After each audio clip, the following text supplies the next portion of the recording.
गरीब नवाज के यहाँ जाना पड़ेगा। अकबर ने कहा जाऊंगा, अगर बेटा मिलता है तो जाऊं, कहीं भी जाऊंगा। अब महल के अंदर जो चमचे थे उन पर तो क्या होगा, पैदल बादशाह जाएगा आगरा से अजमेर शरीफ, क्या होगा क्या होगा। बहरहाल बादशाह ने कहा हम तो जाएंगे। और बादशाह गया, मगर अकीदत उसकी थी, नंगे पैर गया। जय हिंद, वो दरबार है आला तेरा, कभी महरूम नहीं मांगने वाला तेरा।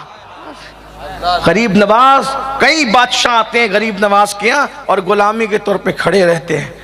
एक बड़ा घमंडी बादशाह था हमारे मुल्क हिंदुस्तान का। ये उन्वान का एंड है, अगर इजाजत दे तो इसको पढ़ो।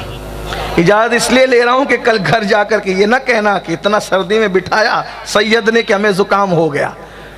हाँ, बड़ा घमंडी बादशाह था एक, सुन लीजिए। और घमंड वालों की नाक खुदा रगड़ता है, उसकी औकात खुदा याद दिलाता है। बादशाहत मिली, औकात भूल गया। उसको दुनिया अकबर दिग्रेट कहती है और उर्दू में बोलने वाले उसको मुगल आजम कहते हैं, जिसका नाम अकबर था। बड़ा चढ़ा हुआ था, बड़ा घमंडी था। अब घमंडी होने की वजह से देखो, कुदरत भी फिर कुदरत है। अल्लाह फरमाता है तकब्बुर मेरी चादर है, बड़ाई मेरा तहबन है, इसको छीनने की कोशिश मत करना वरना तुम्हारे दांत तोड़ दूंगा, तुम्हें हलाक। घमंड किसी को नहीं, तकब्बुर सिर्फ अल्लाह को से। कोई घमंड नहीं का, बड़ा घमंडी। और घमंड में का मैं अखंड भारत का बादशाह हूं और मैं खुदा हूं। अल्लाह ने क्या सजा दी, क्या सजा दी पता है? कुदरत सजा देती है। ओ अकबर मुगल आजम कहलाता है, दिग्रेट कहलाता है और कहता है मैं खुदा हूं, जा तुझे बांझ कर देंगे, बाप बनने के काबिल न रखेंगे। घमंडियों को बाप बनने के काबिल भी नहीं रखा जाता, ताकि बिस्तर में मुंह छुपा छुपा के रोते रहो कि तुम्हारी औकात क्या। अरे वो कैसा खुदा जो खुद बाप न बन सके हैं? मेरा खुदा तो वो है जिसकी शान है लम यलिद वलम यूलद, मगर वो दूसरों को अता करता है। और अता करने पर आता है तो बिन बाप के कुंवारी मरियम को दमे जिब्रील से भी अता करता है। जब किसी को पैदा करने पर आता है तो बिन माँ बाप के हजरत आदम को मिट्टी से पैदा करता है। अरे ऊंटनियों को अगर निकालना चाहे तो पहाड़ से निकालता है, और वो भी 10 महीने की गाभन निकालता है। इधर पहाड़ से निकली और उधर बच्चे को जन्म देती है। ये मेरे अल्लाह की कुदरत है। देखो ये अल्लाह है, अल्लाह। कुरान कहता है इन्नहु अल्लाह, अल्लाह है, वो है। उस पर यकीन तो करके देखो। वो बड़ा घमंडी था अकबर। अकबर की बात कर रहा हूँ। अकबर का दौर कितने साल, 400 साल तकरीबन हो गए उसको गुजरे हुए, मरे हुए। घमंडी था, रोता था। कुदरत घमंडियों को वो दुख देती है कि वो चुपके रोते हैं, आंसू भी शेयर नहीं कर सकते। बहुत रोता था। क्यों? बेटा नहीं है। इधर से बीवी की, उधर से की, उधर से की, सबको तारीख मालूम है। मैं क्या अर्ज करूं, हमारे मुल्क के हालात बहुत अच्छे, बहुत खूबसूरत हालात है। मैं कोई बात नहीं करना चाहता इस खूबसूरत हालात के अंदर, लेकिन इतना जरूर कहूंगा चुपके रोता था। क्यों? बेटा नहीं है, बेटा नहीं है, बेटा नहीं है। तो क्यों नहीं है? तो कहा कि ये मुगल सल्तनत किसके हवाले करेंगे। ठीक है भाई, सब ने कहा ये करो वो किया। जब आदमी मजबूर होता है तो सब करता है। कुदरत ने जो नाक रगड़ी है, फिर एक बहुत हल्का सा सिपाही था, बड़ा मामूली सिपाही, और वो बाबा फरीद की औलाद में शेख सलीम चिश्ती का मुरीद था, और बड़ा पक्का था अकीदत में। देखो जिसको यकीन मिले ना अकीदत, तो फिर अकीदत होती है वली की। यहाँ तो लोगों का यकीन भी ढुलमुल है। किसी ने कह दिया वली नहीं देता तो बोले नहीं देता, का देता है तो देता है। कल किसी के साथ, आज किसी के साथ। ऐसा नहीं, यकीन रखो। कितना भी बड़ा बोले ना, आकर वली के खिलाफ ना मानो। का तू झूठा है, वली सच्चा है। नबी के खिलाफ बोले तू झूठा है, नबी सच्चे हैं। यकीन पैदा करो, एक मकाम पर इस्तिकामत के साथ डटना सीखो। दुनिया किधर जाए, सुम्मस्तकामु, दीन पे डटो। गरीब था, अकबर का सिपाही था, मामूली सिपाही था, लेकिन अकबर उसको मानता था उसके तकवे की, परहेजगारी की बुनियाद। उसने अकबर को रोते देखा, देख ली, आना जाना था, देख ले। कहा महाराज क्यों रो रहे? जिल्ले इलाही, ये अलकाबात, जिल्ले इलाही के रोने की वजह क्या है? उसने कहा तो मेरा दुख नहीं समझ सकेगा। कहा मैं किसी से शेयर नहीं करूंगा, लेकिन आप मुझे बताएं, हो सकता है मैं आपके काम आ सकूं, क्योंकि बहुत दुखों में बड़े बड़े काम नहीं आते, कोई छोटा काम आ सकता है। आप बताएं क्या दुख है? का रोता हूं कि बेटा नहीं है, मर जाऊंगा, इतनी बड़ी सल्तनत अखंड भारत की किसके कौन कब्जा कर लेगा? का हो जाएगा यकीन। मामूली सा सिपाही था, बोला हो जाएगा, हो जाए, आंखें चमक गई, हो जाएगा। हाँ, मेरे मुर्शिद है, फतेहपुर में रहते हैं, उनका नाम सलीम चिश्ती है, गरीब नवाज के मुरीद के औलाद में से। अच्छा, वो दुआ देंगे आपका काम बन जाएगा। बादशाह ने कहा अगर बेटे के लिए जाना पड़े तो मैं जाऊंगा, उस फकीर की कुटिया तक जाऊंगा। अल्लाह की शान देखो, ये खुदा बनने खड़ा था, अल्लाह ने अपने बंदे के पास भेजा, जा नाक रगड़, ताकि औकात समझ में आए ना, खुदा बनाए ना तू, जा। वहां पहुंचा, बहरहाल शेख सलीम चिश्ती ने दुआ की। चूंकि आगरा से फतेहपुर बहुत दूर नहीं था, किसी को मालूम पड़ा, किसी को नहीं पड़ा। अब शेख सलीम चिश्ती उसको जो वो बिल्कुल खोल देना, एक्सपोज करना चाहते थे। काम तो होगा, क्योंकि सूफिया की चौखट पे आए, दोस्त और दुश्मन वो सबका काम बनाते हैं, सूफिया सबका काम बना दोस्तों का, लेकिन एक्सपोज भी करना है कि ये खुदा नहीं है। क्यों? जब खुदा के बंदे के पास जाके झुक गया तो ये कौन सा खुदा है? जो बादहू ला शरीक के बंदे के पास आकर के झुका ना, तो फिर ये कौन सा खुदा हो? औकात खुद ही समझ में आ जाएगी। शेख सलीम चिश्ती ने दुआ की और कहा कि औलाद होगी, लेकिन एक शर्त है। क्या? का पैदल अजमेर शरीफ जाना पड़ेगा, पैदल जाना पड़ेगा।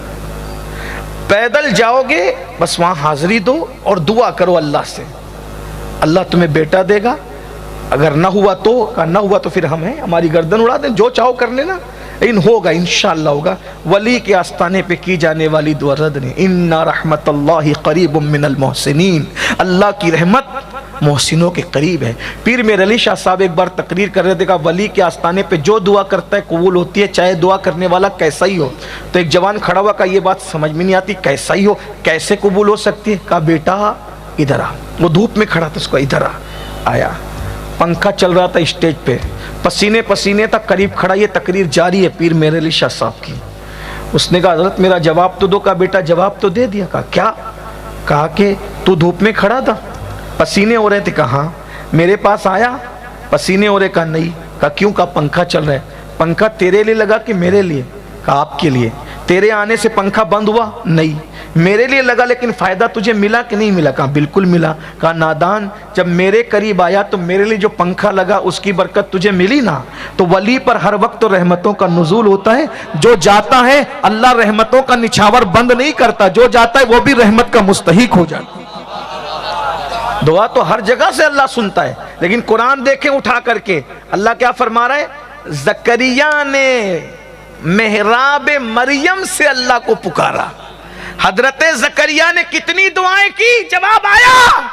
नबी की शान वली से बहुत बड़ी है, लेकिन नबी के जरिए से वली की शान बताई जा रही है। लेकिन जब मेहराब मरियम से अल्लाह ने ज़करिया अलैहिस्सलाम ने अल्लाह को पुकारा, तो अल्लाह ने उसी वक्त तो बेटे की बशारत अता फरमा दी। देखा, मरियम कौन थी? वलिया थी।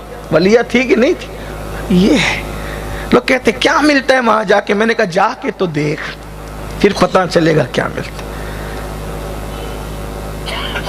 गरीब नवाज के यहाँ जाना पड़ेगा। अकबर ने कहा जाऊंगा, अगर बेटा मिलता है तो जाऊं, कहीं भी जाऊंगा।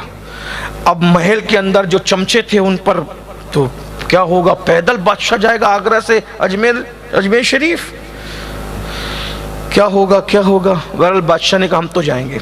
और बादशाह गया, मगर अकीदत उसकी थी, नंगे पैर गया। अकबर नंगे पैर गया, पैरों में छाले आते थे, लेकिन नंगे पैर। बेटे की हसरत उसको ले गई। लोग रास्ते में कहते भी थे, जो चमचे थे, चाय से ज्यादा केतलियां गर्म होती है, कहते थे अरे क्या वो फकीर की बात को तुमने मान लिया, और क्या वो मामूली सिपाही वहां चला गया और वहां से इधर चले गए, ये सब क्या हो रहा है।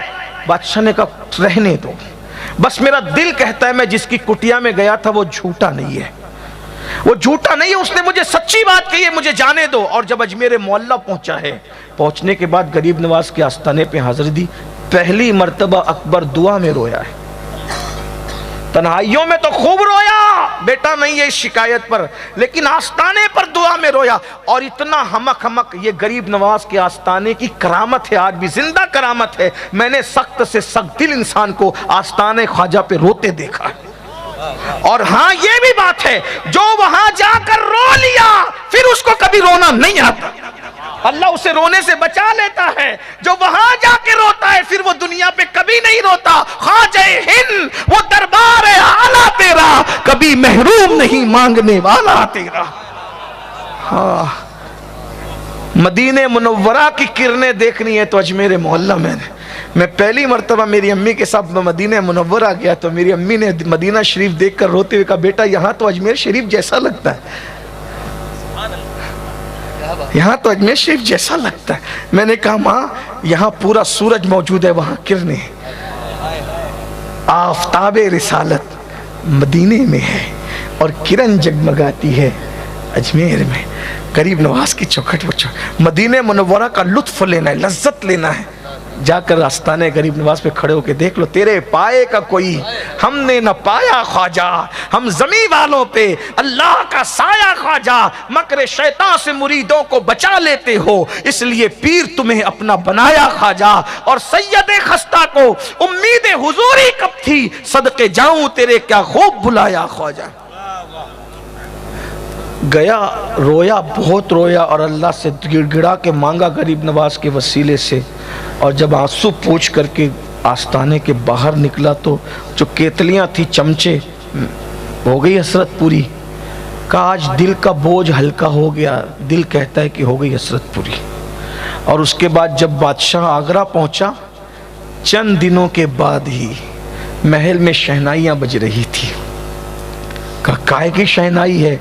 अब मुबारक हो, अल्लाह ने रानी को खुशी अता फरमाई है और शिकम में जो है बच्चे की आमद हुई है। बादशाह ने तय किया बेटा होगा, अपने ख़ानदान में किसी के नाम पे नाम नहीं रखूँगा। जिस सलीम चिश्ती ने गरीब नवाज की चौखट बताई उसी के नाम पर मैं अपने बेटे का नाम सलीम रखूँ। ये है गरीब नवाज। लोग कहते हैं क्या मिलता, हमने कहा जाके देखो। और फिर अकबरी मस्जिद, अभी भी अकबरी मस्जिद का सबूत है, अभी इतनी बड़ी मस्जिद बनाई थी, अभी भी हज़ारों